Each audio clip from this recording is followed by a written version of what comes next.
지금으로부터 120년 전 젊은 선교사 프랭크 윌리엄스 부부가 한국에 들어왔습니다. 이들은 충청남도 공주를 기반으로 선교 사역을 시작했습니다. 선교사 부부는 한국에서 첫 아들을 낳고 한국의 광복을 바라는 의미로 아들의 이름을 우광복이라고 지었습니다.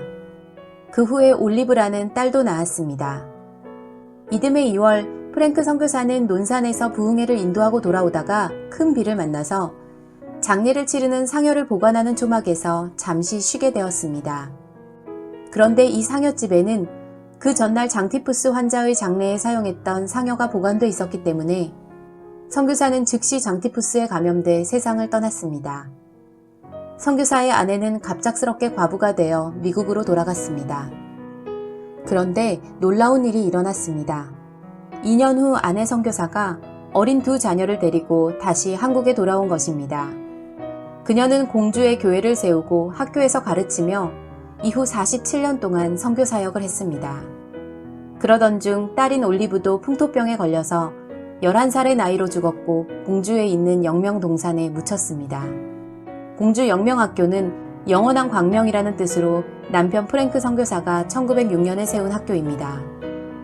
이 학교의 모태는 명선학당인데 이 학당은 유관순 열사도 공부한 곳입니다.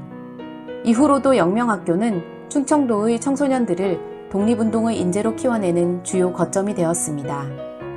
아들인 우광복 선교사는 영명학교를 졸업한 뒤 미국으로 가서 고등학교와 의과대학을 마쳤습니다. 그리고 우광복 선교사도 다시 한국으로 돌아왔습니다. 당시 한국은 미군의 하지 장관이 군정 책임자로 활동할 때였습니다.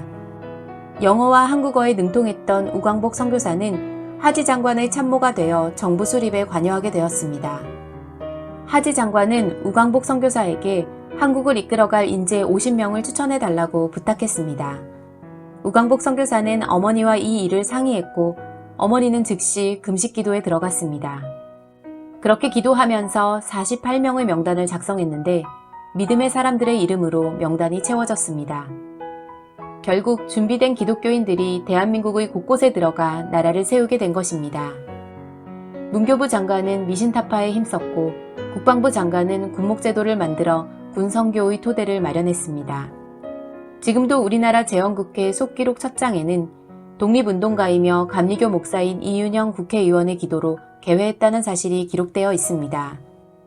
이 우주와 만물을 창조하시고 인간의 역사를 섭리하시는 하나님이시여 이 민족을 돌아보시고 이 땅을 축복하셔서 감사에 넘치는 오늘이 있게 하심을 주님께 감사하나이다.